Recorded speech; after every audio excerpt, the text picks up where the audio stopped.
realize there are high costs, especially for folks who have large amounts of debris. Now, the other thing I would want to caution folks is that when TDEM and TxDOT and their contractors pick up that debris and take it out, that has been checked and checked and checked and checked so many times before they move that, because we understand the sensitivity of that. I can't say that for everything that's going down there now. So I really would urge folks to put that stuff out in the right of way. Let the state, let the search and rescue teams continue to do what they need to do instead of bringing that stuff down to the dump. Now, I know it's not going to happen entirely, but I think the messaging that we've tried to send out is that it's slower and a little more methodical. I don't know if methodical, it is slower, but it is at no cost to the volunteer or the homeowner themselves that is taking it down there. But if they want that stuff out of their home and off of their property and in the dump, there's a fee for that. And I've been trying to figure out a better answer for that. We've been talking to the public about it. We're still coming up with more questions than answers on that. So the simple message is that if you want that service to be free, place that in the right of way and wait for those contractors to come. They're going to be coming over and over and over again. They'll come to an area, they'll clear it. That's not the last time they're going to come. They know that a lot of folks can't get to their property. They know it hasn't been cleared. They're going to keep coming back. They're going to be here for months coming through. So with that, I don't know that I have anything else, but if you have questions about something I didn't cover, please let me know. I do. And I just want to get this on the record. Along with everything else that has gone on over the course of the last 10 days or so, we're not only dealing with all of the aftermath from this tragic event, but now we have to worry about threats that are coming to staff, targeted threats that are specific to individual staff members. And I want it on the record that I would like additional security here, and I'm not leaving here till we get it. Yes, ma'am. Okay, we'll talk that through with the folks at the state, and we'll talk it through with the chiefs. But we've instructed staff. We're getting so many calls flooding in, and 99% of them are amazing. There are folks who are just like, how can I help? What can I do? The second somebody starts to get abusive with staff, they start to use foul language and that stuff, I've said, hang up, be done. We are too busy. We have too many things going on. That's not what they signed up for. Those folks can call me. They can call Dalton. Mm-hmm. But they're not. No, they're not, man. And I mean, it's the way of this, right? This is worldwide. Being proactive and not reactive. Yes, ma'am. I don't want anybody in here that doesn't belong. Yes, ma'am. We certainly will.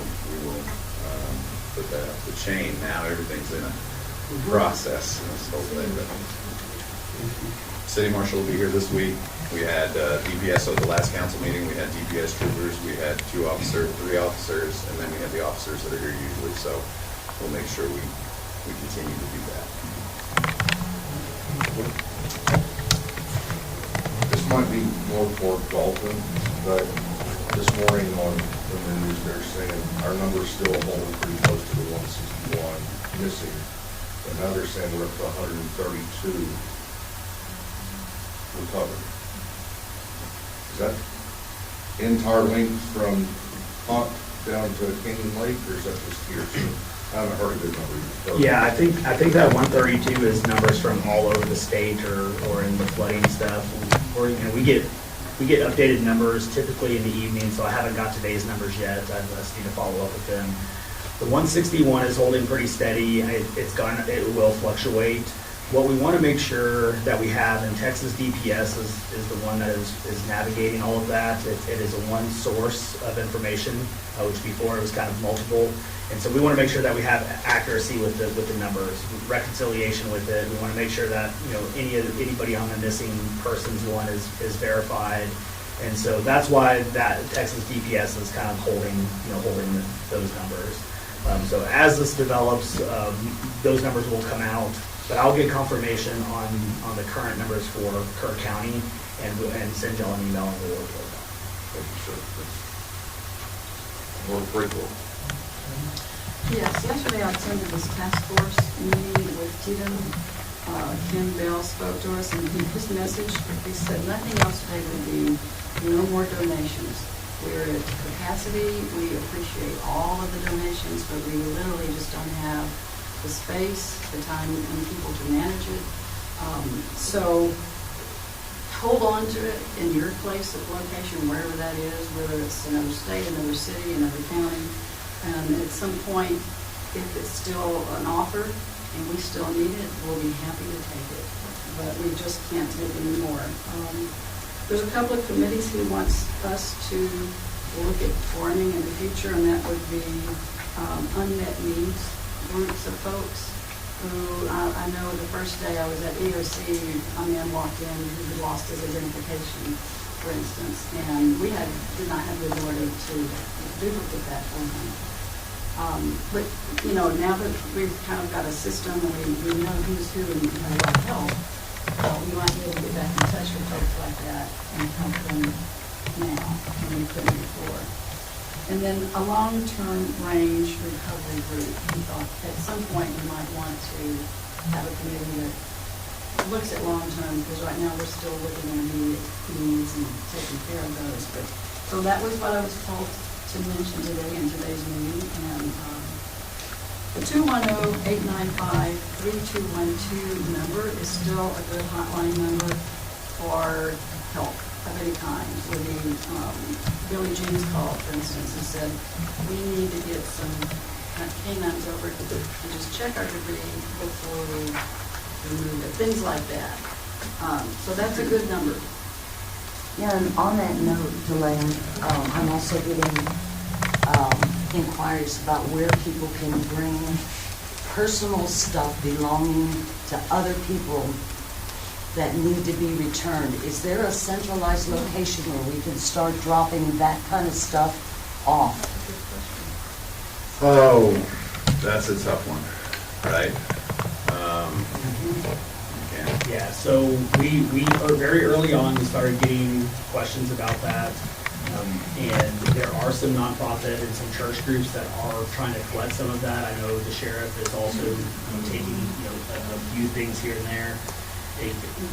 We didn't feel that we had the capacity to be able to take that on effectively, and so a lot of these nonprofit groups. So we're still trying to find out who all is collecting that information, and once we can get that, we will definitely push it out. But there are some groups that are collecting it. We just don't know who right now. So I don't think one's centralized, but there are some people that are out there. So Kelly just texted me. They can call 210-895-3212. Yeah. Say that again? No. 210-895-3212. Okay. Okay. Sorry, I gotta laugh every now and again, or else I'm not gonna make it. I do want to make one clarification to Stephen and for Mark. We're talking about, at capacity with in-kind donations of food and other materials and clothing. We are still accepting financial donations. Yes, sir, we are, so. We will need every penny that generosity allows people to save. Comment on Go ahead. that. So this weekend, there was a keyboard warrior stating that the funds that were given to the North Country Foundation are being given out as loans. That is totally incorrect. That money is not being given out as loans. It's grants, it's gifts. They're vetting who they give that money out to, and it's donations that are given back out to the community. As they said on Friday, there's already been over $5 million dispersed. And we just need to, that's why I didn't get on social media until this weekend. And I saw that, and we just have to dispel those rumors that people are saying. So it's not a loan, they're not getting interest on it, they don't have to pay it back. Other comments?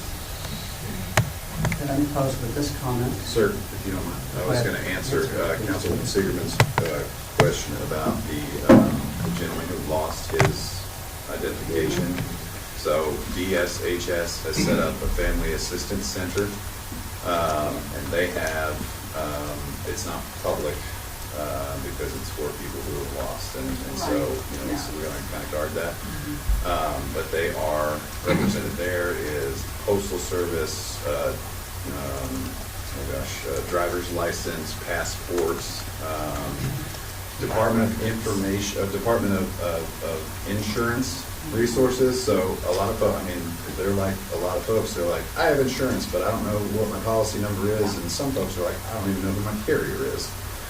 And they have those resources to pull that stuff up for them. There's counseling resources there. There's a litany of resources for those folks.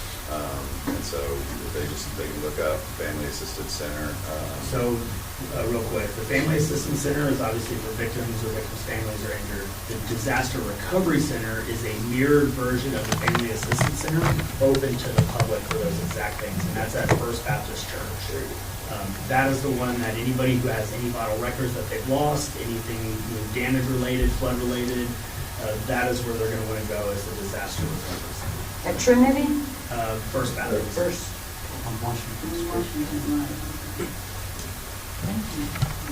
And if anybody has any questions, they can call city, call the county, and we can get that information to them.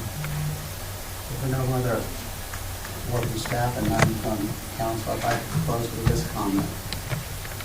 This flood was impossible to accurately and precisely predict. But what we 5 could predict, absolutely, is that we 5 knew that city staff would go above